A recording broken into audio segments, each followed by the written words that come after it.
Look at Egypt, demon boy. You a diva, not a demon. Never trust a demon. He has 100 motives for anything he does. 99 of them, at least, are malevolent. Demons, beings of 1,000 personas.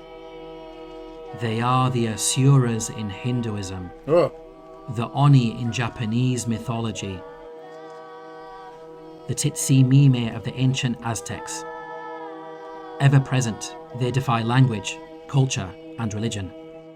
In Islam, they are the jinn, entities said to be created from smokeless fire who, like man, have been given free will by God to do good or evil. Those jinn who choose the path of evil are the followers of the devil, who himself is a jinn, their goal being to corrupt and mislead mankind away from the worship of God. This video will present the Islamic conception of demons and share some fascinating parallels that I have discovered while researching ancient cultures.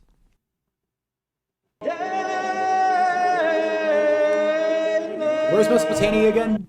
The ancient Mesopotamians are highly influential in the world of the occult. Astrology, for example, which is a foundational science in magic, originated in Babylon. Archaeological discoveries show that they had a deep knowledge of demons and documented plenty of information about them. Many of the claims that Islam makes about the jinn are in fact corroborated by ancient Mesopotamian witnesses who wrote of similar demonic interactions. Prophet Muhammad, peace be upon him, said that the devils from among the jinn partake in our food. Verily, Satan permits himself to eat the food over which the name of God is not mentioned. This is reflected in the following Mesopotamian tablet, in which demons are said to eat and drink with us. Or you who constantly walk before the head of an invalid, or you who eat with him when he eats, or you who drink with him when he drinks. Prophet Muhammad stated that devils urinate into man's ears when he oversleeps and misses his prayers. A person was mentioned before the Prophet, and he was told that he had kept on sleeping till morning and had not got up for the prayer. The Prophet said, Satan urinated in his ears. When I read the following this, Mesopotamian tablet reflects this claim. This changed my perspective. Next time you don't want to wake up for Fajr, remember, Satan is pissing in your ear, bro. Shaitan is pissing in your ear when you don't wake up for Fajr prayer. Disgusting.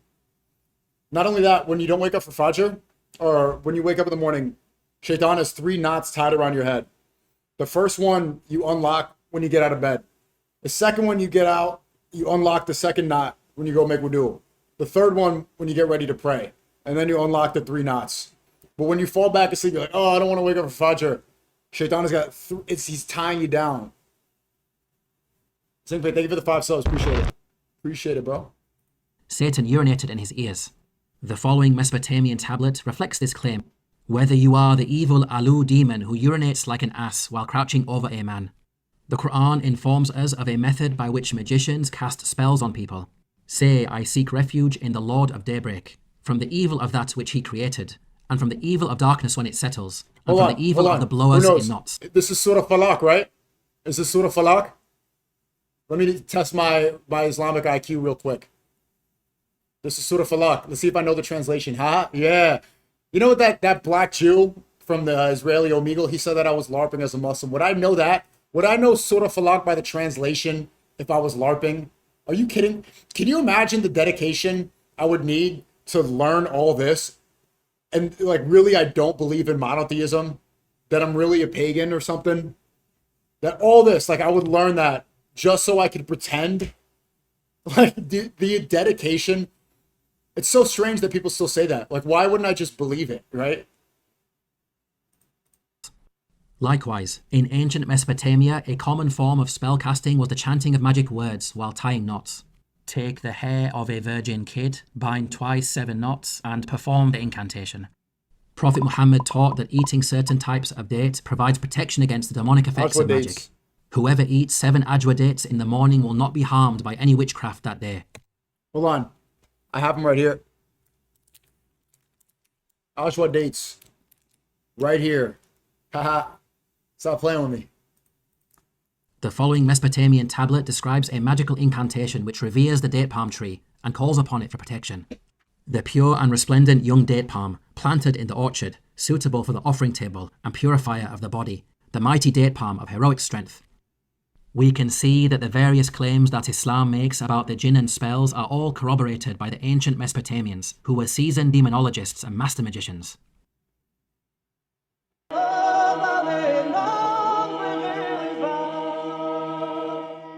In the world of the occult, the witching hour, also referred to as the devil's hour, is a time of the night that is associated with supernatural events, whereby the veil between the worlds is believed to be at its thinnest. It's always and at night. spiritual forces. Sorry for interrupting a lot, but so I've been learning more about Tahajjud prayer. I've been praying that almost every night. And it said that Allah descends to the lowest of the heavens in the last third of the night. So you can pray Tahajjud anytime between Isha and Fajr, but usually in the last third. So the last chunk. Right now, if Fajr is at 4:50, then Tahajjud prayer should start at like 1:40. And you're really supposed to do it. You're supposed to wake up in the middle of the night and then go pray it. That's when it's really working. And it makes sense. It's like that's the night, the calmest. This is when all the demons are out too. So you could be with the demons, or you could take time to pray properly. And I was learning more about Adam's son, the prophet Seth. I think that's his name. Someone correct me. Prophet Seth. Did I get the name right? Prophet Seth. Tell me, how do you spell his name? Someone who's smarter than me. Oh, Sheath. My bad. Sorry. Sheath. Seth. Prophet Seth, Sheath, he was around the time when music was introduced to mankind. And what happened was the men started listening to music so much that they would go out at night and start dancing and partying to the music. And they would make it a tradition where every night they would go and party and dance to the music. And this is how and they would start dancing and Shaitan would start controlling them. And it became a tradition for them that even lasted until today. And I was thinking about that last night when we were doing the IRL stream outside of New York City late at night. People think it's a schedule to go out on a Friday or Saturday at night at these specific times. You literally feel it. I need to be out dancing to music in a club. It's the same calling that we feel we're supposed to go to pray. I need to go pray at this time at the mosque.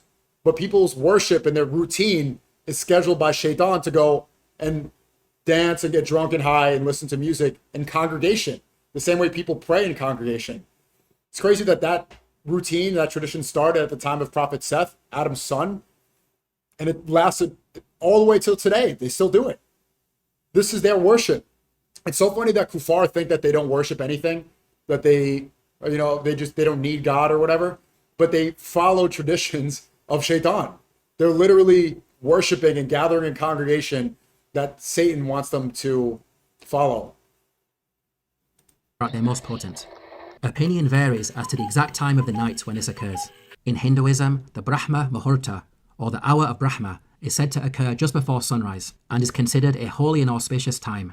Spiritual activities such as... Is this the place that I went to in Indonesia? It looks like the same Hindu temple that we went to in the Malaysia stream. Occur just before sunrise and is considered a holy and auspicious time. Spiritual activities such as yoga are said to have a greater effect than in any other part of the day. In Japan, Ushi no Toki Mairi, which literally means Ox Hour Shrine Visit, is a centuries-old method of laying a curse upon a target, so called because it is conducted during the hours of the ox between 1 a.m. and 3 a.m. In New Mexican folklore, all the women that are donating millions of dollars to Lindsay Clancy probably do yoga. La Mala Hora, meaning the evil hour, is believed to be a time after midnight when demons wander around in the darkness looking for unwary travelers who are unfortunate enough to cross their paths. Psychological studies have also shown that paranormal experiences such as sensed presences occur predominantly at night, particularly between 2 a.m. and 4 a.m. That's the Tahajjud. That's the Tahajjud prayer. Ready? He's going to say it. He's going to say it. He's going to say it. Well, like, bro, anyone saying that are you kidding me? I just made this point. Prophet Muhammad, peace be upon him, had an awareness of the link between nightfall and increased demonic activity. When the night lowers its wings or you enter evening, hold back your children, for the devil spread out at that time. If the onset of nightfall increases demonic activity, then what diminishes it? In the world of the occult, it has long been observed. That's when it looks the most demonic. Like I showed you that Albanian dude who was like tweaking out of his mind. That's the times like in party places where people go out the most. That demons flee at the crowing of the rooster. In Chinese mythology, evil spirits are said to vanish when they hear a rooster's call. European folk tales speak of the basilisk, a serpent-like creature that is destroyed by the rooster's crow. How can we make sense of such cross-cultural observations and experiences? Can it really be the case that powerful demons are terrified of poultry? Islam reveals the link. Because demons, they can hide in the night, in the shadows. That's why even when we're supposed to pray, Here's another LARP beating the allegations. You're supposed to pray with the lights on because the spirits, the evil, they hide in the shadows. He's not supposed to pray in the dark. Between the crowing of roosters and disappearance of demons. When you listen to the crowing of the cockerel, ask God for his favour as it sees angels.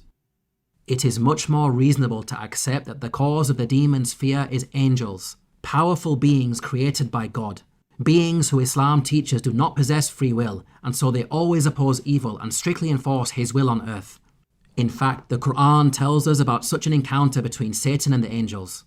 And remember when Satan made their deeds pleasing to them and said, "No one can overcome you today from among the people, and indeed I am your protector." But when the two armies sighted each other, he turned on his heels and said, "Indeed I am disassociated from you. Indeed I see what you do not see. Indeed I fear God, and God is severe in penalty." This verse is speaking of the Battle of Badr, when the idol-worshipping Meccan Arabs were incited by Satan to attack Prophet Muhammad and his followers. Muslim commentators understand Satan's mention of seeing what you do not see as a reference to the angels.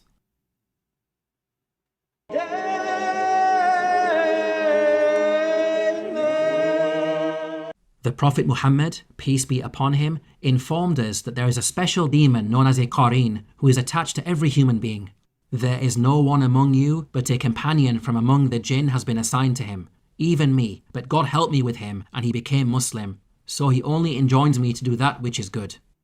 Satan is said to... When Prophet Muhammad ﷺ was a child, his chest was opened by Angel Jibreel, and they took out all the capabilities of harm. Assign each of us a personal Qareen, whose role is to act as a watcher and tempter, whispering suggestions and planting thoughts into our minds. Bro, I've been so aware of this voice. I'm sorry for pausing so much. I've been so aware since I've been praying more about this. And I haven't heard people talk about it. Maybe I should make a video on it, but I really believe FOMO is that demon attached. I said Qareen is the demon attached to every human. FOMO is the whispers that you get, especially on Friday, Saturday, on those nights, on the demonic hours. Go out, have fun, go party, go drink, get drunk, get a girl. It's the temptations telling you to be with the shaitan at that time. The whispers. You see it, like sometimes, bro, like yesterday, I don't know if you're watching the stream, you can feel like the voices too, like, not some hearing voices, but like, it's a pull. It's literally like a pull that you feel to, go message that girl, that hoe, go commit a sin, go. It's not specifically but it's the sounds of temptation, pulling at you. Religious psychosis. It's not psychosis. That's stupid. It's literally, this is the feeling that everybody has. Temptation, right? This is why fat people get fat. They listen to their temptations, they feed into it and literally feed up their bodies and they get super fat. They're not able to resist against their own. How do I lose weight? Nigga, stop eating, fat ass. Stop eating so much. But you're not even in control. You're just feeding your immediate desire. But when I talk about this, I know I'm thinking that people are like, oh, he's hearing voice. It's not voices, but it's the temptations that it's your desires, your immediate desires, right? Like the desire to get drunk, the desire to be with that hoe, that desire to not do what's correct, your nafs. It's not voices, and it's dumb because like when you talk about this, I know Kufar and Kufar are going to be like, oh, you're hearing voices. It's like, it's the same thing. Yeah, gooners too. It's like you're folding to your temptations. Where do you think you're making the decision to go goon? That's something that's telling you to do it. You know you shouldn't do it, but you fold to that immediate desire. That doesn't come out of nowhere. That doesn't fall out of the sky. You don't immediately decide to destroy your body and destroy your mind. Your temptations are making noise and you fall and you succumb to them. The concept of the Qareen is actually present in many ancient cultures. For example, the Greeks believed in similar entities which they called daemons. Socrates, the famous Greek philosopher who is widely considered to be the founder of Western thought, is reported to have said, "You have often heard me speak of something related to the daemons. This thing I have had ever since I was a child. It is a voice which comes to me." The Egyptians held similar beliefs.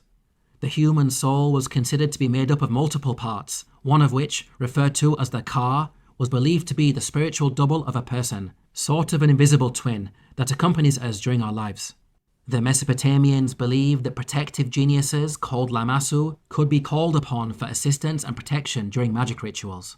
In Zoroastrianism, they are the Fravashi, the spiritual guardians of each human being who are believed to subtly guide us in life. How can atheists explain the wide-scale belief in such entities among different cultures throughout the ancient world? They will argue that there was simply a cross-fertilization of ideas, and these stories gradually spread from culture to culture over time. One problem with such an explanation is the presence of similar beliefs among isolated cultures. For example, the Hawaiian Islands that are located in the middle of the Pacific Ocean and were only discovered by European explorers in the last few hundred years. The people inhabiting these islands believed in entities called Aumakua, spiritual guardians who heard their words, gave guidance, and warned of misfortune or danger. Now, atheists may appeal to evolutionary theory and argue that such supernatural beliefs are just a byproduct of our brain development. In other words, they are useful falsehoods that serve the purpose of survival and reproduction.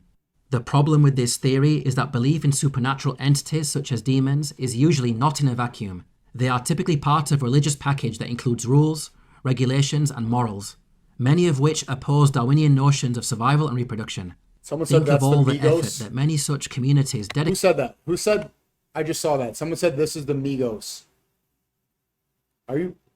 Time him out for 5 Darwinian minutes. notions of survival and reproduction. Think of all the effort that many such communities dedicated to building temples and worshipping supernatural entities. Valuable time that could be better spent procreating. Also consider the human sacrifice of females that were done as offerings to the gods. Such acts reduce the pool of available sexual partners. Moreover, the institution of marriage and presence of justice systems that sternly punished those who committed adultery, which, again, limited one's ability to procreate. These are just some examples of behaviors that completely contradict Darwinism. For more examples, check out the book Darwinian Fairy Tales by David Stove.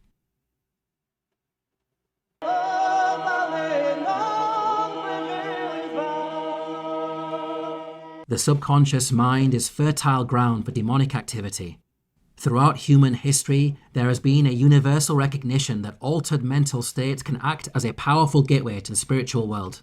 A variety of techniques such as lucid dreaming, hallucinogenic drugs, and meditation are used to switch off the conscious mind and bring the subconscious mind to the forefront, thereby facilitating and amplifying communication with spiritual forces. Every human being naturally enters into such a state when they go to sleep, as our bodies go into resting mode and the subconscious mind becomes more active. So, from an occult perspective, sleep puts human beings into a vulnerable position as it exposes us to the jinn. Guys, I make dua. I try to every time before I sleep. And I notice when I don't, the dreams are much weirder. Whenever, I know there's specific dua, but I always just try to say, A'udhu billahi minash shaitanir rajeem, Allah bless and protect me in this sleep and make me restful. Keep the shaitan and the demons away and the jinn away in this dream. And I notice a major difference. Whenever I miss, like if I take a nap, for example, and I forget to do it, there's a difference. Wallah. Now, what's really interesting is that the Prophet Muhammad, peace be upon him, seemed to be aware of this nocturnal advantage that the jinn possess. When you go to bed, recite Ayatul Kursi from the beginning to the end. By reciting it, there will be a guardian appointed over you from God who will protect you during the night, and no devil will come near you until morning.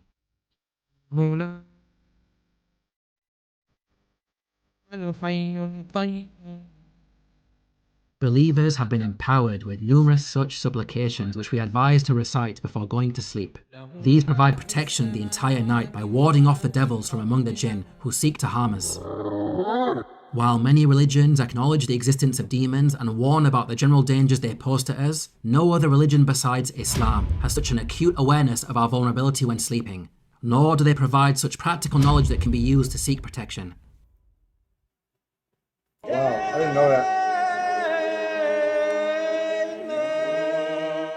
Christians commonly believe that Satan is a fallen angel who rebelled against God and was cast down to earth.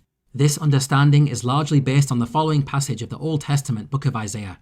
How you have fallen from heaven, O shining one, son of the dawn. You have been cast down to the earth, you who once laid low the nations. You said in your heart, I will ascend to the heavens. I will raise my throne above the stars of God.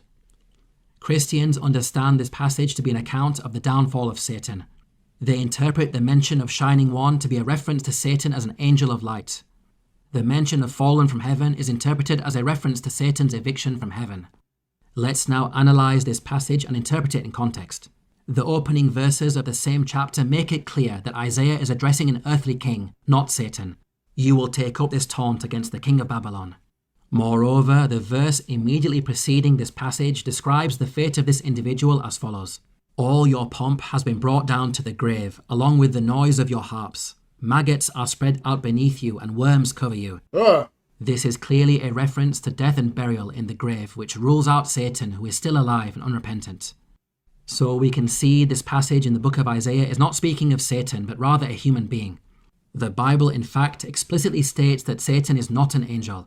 The following passage of the New Testament book of Revelation speaks of a future war between God and Satan in the end times. What? Then war broke out in heaven. Michael and his angels fought against the dragon, and the dragon and his angels fought back. The great dragon was hurled down. A war in that heaven? ancient serpent called the devil, or Satan, who leads the whole world astray. What? Here Satan is described as an ancient serpent, which refutes the Christian understanding that he is an angel. Now, this passage does mention that Satan's followers will be angels. However, this is problematic in light of the following passage of the book of Psalms. Praise the Lord, you his angels, you mighty ones who do his bidding, who obey his word. Here scripture praises the angels as beings who obey God, which contradicts the idea that they will follow Satan and war against God. We can see that the picture painted by the Bible with regards to Satan and the angels is problematic. When it comes to Islam, the Quran, like the Bible, also states that angels obey God. The angels fear their Lord above them, and they do what they are commanded. With regards to Satan and his demonic followers, the Quran informs us that they are a separate creation from angels known as the jinn. And remember when we said to the angels, prostrate yourselves unto Adam. So they prostrated themselves, except Iblis, Satan. He was one of the jinn. We can see that the Quran paints a consistent picture of angels and demons, and corrects the mistaken understanding of Christians, as well as the contradictions within the Bible. Aha.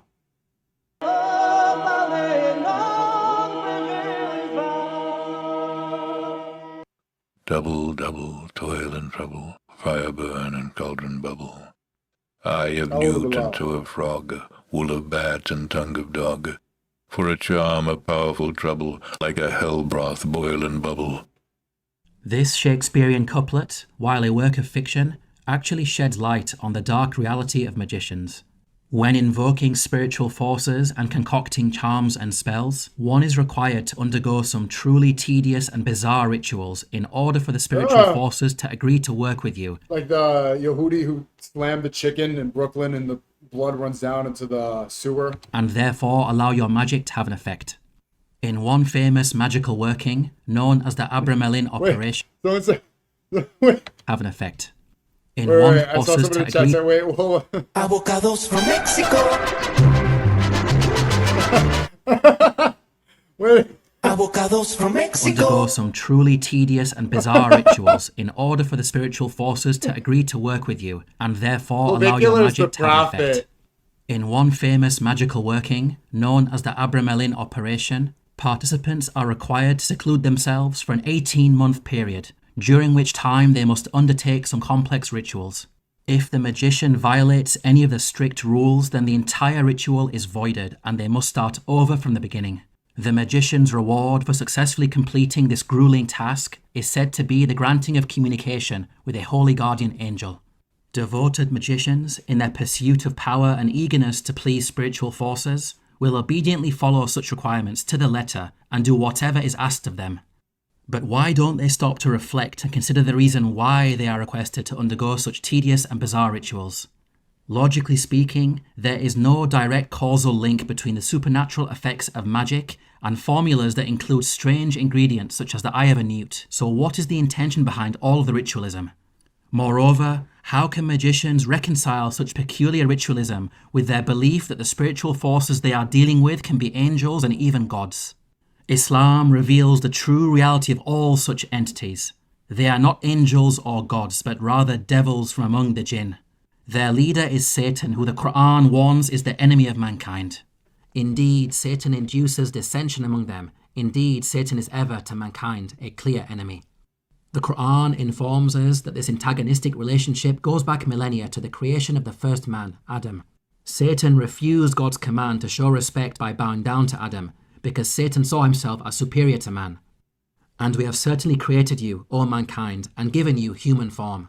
Then we said to the angels, prostrate to Adam. So they prostrated, except for Iblis, Satan. He was not of those who prostrated.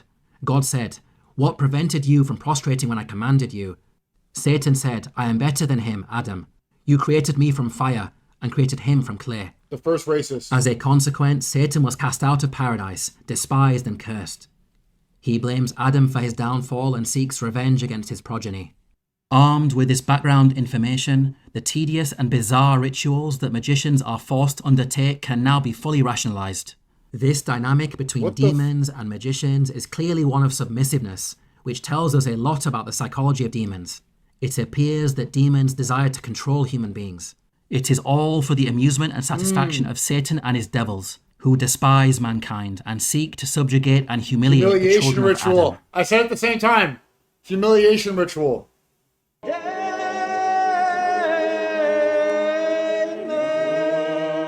There's a famous saying in magic, if you wish to win the lottery, then you better buy a ticket. Magicians have long observed that when they perform rituals in order to bring about a desire, their requests are more likely to be granted under certain conditions. Firstly, the requests should be realistic and achievable within your day-to-day life.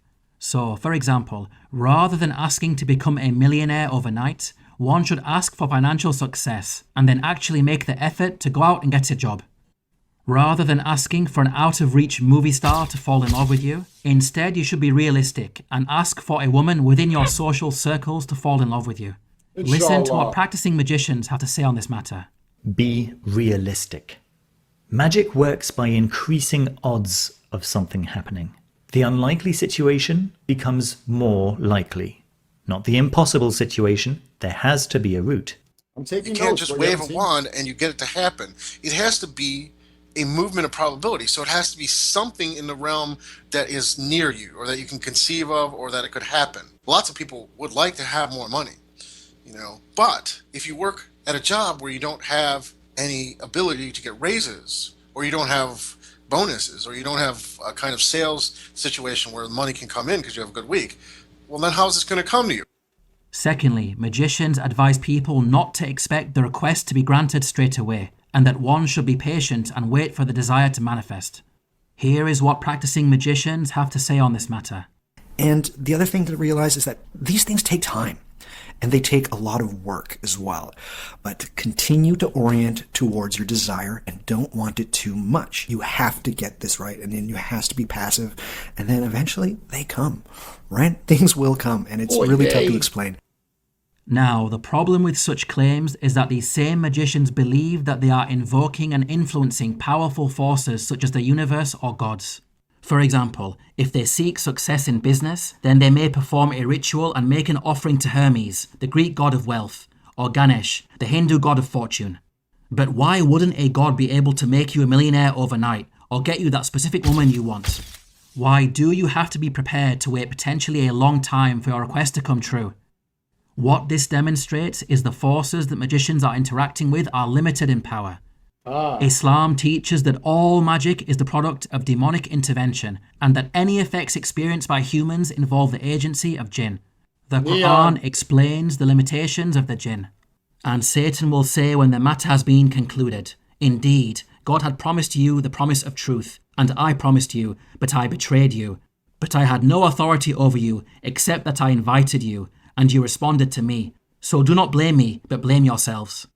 Here the Quran reveals what Satan is going to say to all those unfortunate souls who were deceived by him. He will admit that he had no true authority or power over mankind. He and his demonic followers merely whispered suggestions, and those who were weak-willed followed him. This perfectly explains the observations of the magicians, as it reveals the limitations within which these demonic entities have to operate. Now it makes perfect sense why magicians cannot be certain that a specific woman will fall victim to a love charm, because there is no guarantee that when devils whisper to her she will incline towards their suggestions. This is why magicians advise that one should ask for a general type of woman to fall in love with you, and then to be patient while the magic slowly takes effect, because it may take these devils some time to find a woman who not only matches the profile that was requested by the magician, but is also geographically close, and also has a personality that is suggestible enough to give in to their whispers.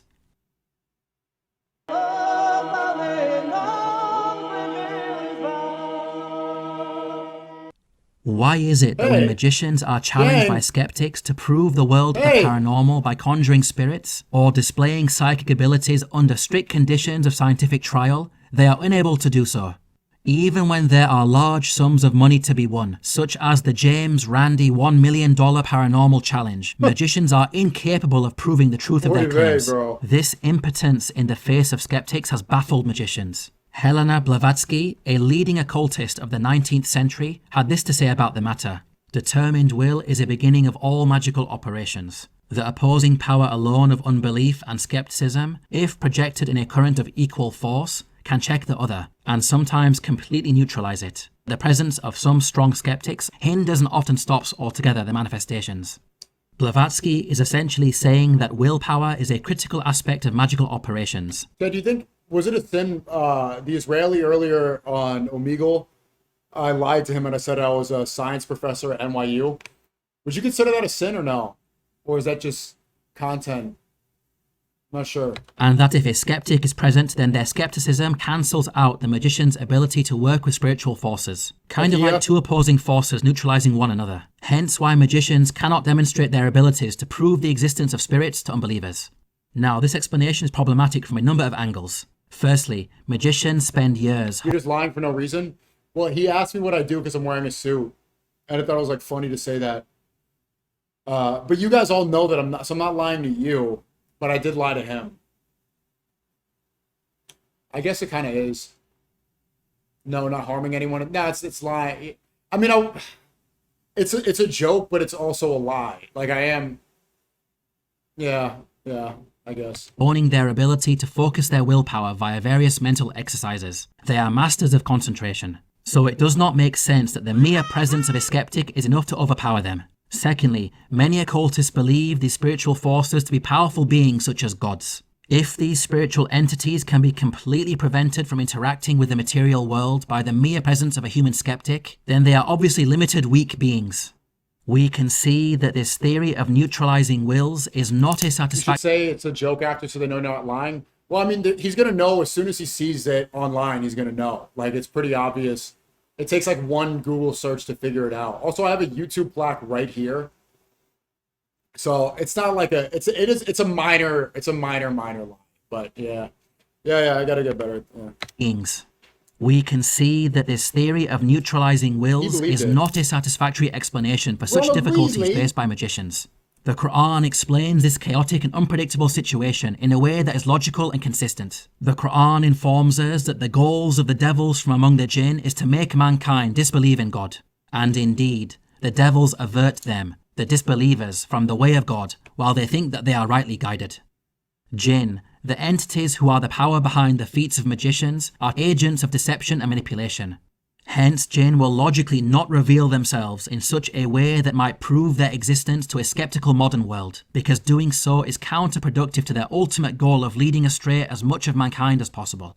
The reality is that jinn have complete control as to when they manifest themselves to human beings. Magicians, with their elaborate rituals and incantations, can do nothing more than issue an invitation. Ultimately, the jinn will make the decision as to whether they manifest themselves based on the intentions of the magicians and context of the situation they are in. The jinn will not manifest in a scientific setting, as this will lead to proving the supernatural, which opens the door to the existence of God, converting skeptics around the world into believers, a consequence that completely goes against their diabolical agenda. In this video, we have seen that Islam provides a wealth of information that lifts the veil on the world of the demonic. Not only are the claims that Islam makes logically and internally consistent, but it also explains and rationalizes... Okay, really good video. Let me go over my notes for this video real quick. I did for the other ones too, but just keep it relevant to this one. So the demons are evil jinn from the smokeless fire. Mesopotamia was home to many demons. This is modern day Iraq. And the demons piss in your ears. there's a hadith where Prophet Muhammad said, Shaitan is pissing in your ear when you don't wake up for Fajr and you stay in bed. And this is actually reference in old Mesopotamian demons where they said the same thing, that like the demons are pissing in your ear. Yoga is demonic as well. Demons come out at night. This is the time of Tahajjud prayer, specifically like around 2 to 4 a.m. That's Tahajjud, the part of the night when Allah descends to the lowest heaven. And they leave at the roosters crow. This is when they leave. They get out of here.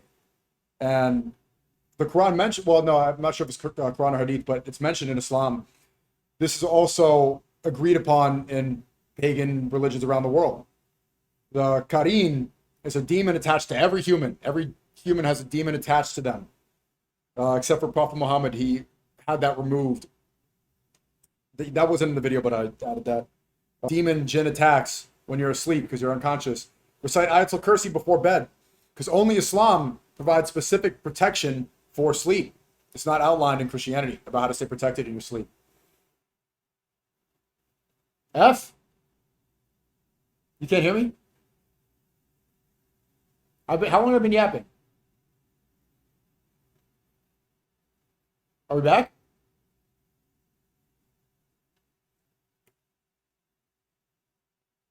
That was weird, huh?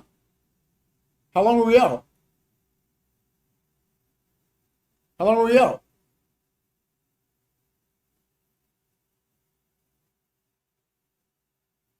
"45 seconds? A minute? Dude, I was yapping about my notes. Anyway, I'll just keep it to myself. Maybe that's a sign. Maybe that was weird, huh? Reading. Bronson's texting me. Is he watching the stream? It froze for half a second but came back instantly. Hey, Bronson, why don't you ever chat? Why are you... Everybody left the stream. We just lost all the viewers.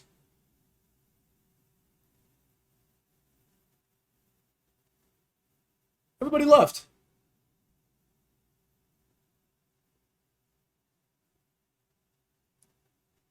Dude, everybody left. It says 700 now. What the frick?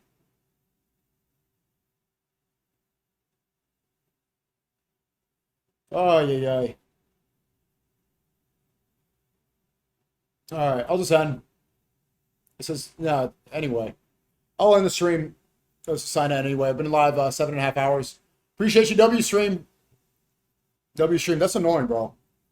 That's annoying. I was in the middle of reading the notes from today. Dang it. Frick, bro. It's 2.5? I don't know. Maybe Kick's glitching. Bro, it's going back up now? Should I keep streaming or what? Finish the I did finish the video. Good video. W-Stream. Pin the Discord. It's the gen. That was super weird. Pin the Discord. I might hop in there later. I'm gonna... Oh, it's time for Tahajjud. I'm gonna pray and then read, and I'm probably up until Fajr. So I might hop in the Discord and do some more IQ maxing. Appreciate you guys. See you tomorrow, inshallah, right at 5 p.m. 5 p.m. I'll be live right after Asr prayer. See you tomorrow. Assalamu alaikum wa rahmatullahi wa barakatuh, everybody. Long of love speech. I appreciate you guys. Fire stream today. Fire stream. See you tomorrow, inshallah. Have a good rest of your night.